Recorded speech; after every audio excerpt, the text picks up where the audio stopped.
कभी भेजे को काम पे लगा के सोचा कि अपन कितने खतरनाक मिशंस का हिस्सा रहे हैं और किसी तरह हमेशा बच गए।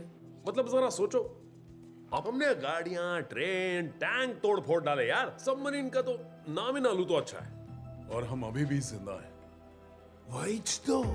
फास्ट एंड फ्यूरियस 9 मैंने हाल ही में देखी, तो इस सीन को देखकर मुझे भी ये चीज नोटिस हुई और शायद तुम्हें भी नोटिस हुई होगी कि फास्ट एंड फ्यूरियस मूवीज में इनके main heroes, side characters, even villains भी नहीं मरते हैं और कभी कभी मौत को छू के टक से वापस आ जाते हैं। जिसमें पहले बात करते हैं उन कैरेक्टर्स की जो कि किसी पहले पार्ट में मर चुके हैं तो अगले में वापस आ गए। अब जैसे कि फास्ट एंड फ्यूरियस 4 में लेटिशिया की डेथ बताई गई थी, लेकिन फिर फास्ट एंड फ्यूरियस 6 में वो वापस आ गई। हैन की डेथ फास्ट एंड फ्यूरियस 6 में हो गई थी तो F9 में वो वापस आ गया, या डेकर्ड शो की डेथ F7 में हो गई थी तो वही आगे की मूवीज में वापस अपीयर हो गया। ऐसे कई और भी हैं, या मैं कहूँ कि होने वाले हैं जो कि मर के भी वापस आ जाएंगे। हाँ, मैं बात कर रहा हूँ अपनी वंडर वुमन या चेल्सी एस्टार की। चलो ये तो हो गई ऐसी डेथ जो कि मूवी में बताई गई थी, लेकिन कई बार मेन कैरेक्टर्स के साथ ऐसी सिचुएशंस बन जाती है कि वो मरते मरते बच जाता है। पर ऐसा क्यों? तो आज इसी को ही डिकोड करने की कोशिश करेंगे कि क्यों फास्ट एंड फ्यूरियस में कैरेक्टर्स मरते नहीं है, जिसमें सबसे पहला कारण आता है प्लॉट आर्मर। अगर आप कोई फिक्शन स्टोरी देखते या पढ़ते हो तो आप जानते होंगे कि अक्सर मेन कैरेक्टर्स खतरनाक सिचुएशन से बच जाते हैं या फिर एक्सपीरियंस विलेन को आसानी से हराकर जीत जाते हैं।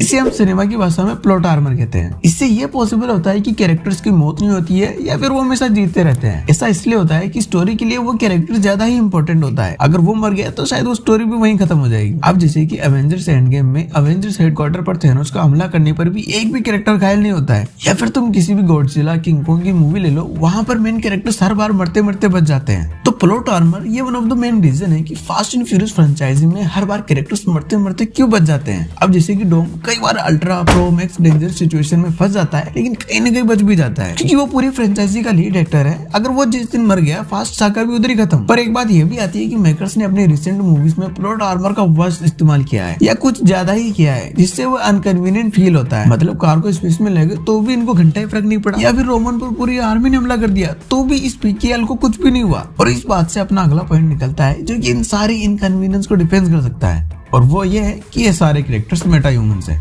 यानी कैप्टन अमेरिका टाइप्स ह्यूमंस जो कि एक्स्ट्रा ड्यूरेबिलिटी और पावर रखते हैं। और ऐसा नहीं है कि ये पॉसिबल नहीं है, इन्होंने हॉब्स एंड शो में मेटा ह्यूमंस को इंट्रोड्यूस भी कर दिया था। तो कोई बड़ी बात नहीं है कि फास्ट एंड फ्यूरियस 15-16 में ये रिवील कर दे कि कैरेक्टर्स मेटा ह्यूमंस हैं, जिनको बचपन में पोलियो के इंजेक्शन की जगह सुपर सोल्जर सीरम का इंजेक्शन लग गया था।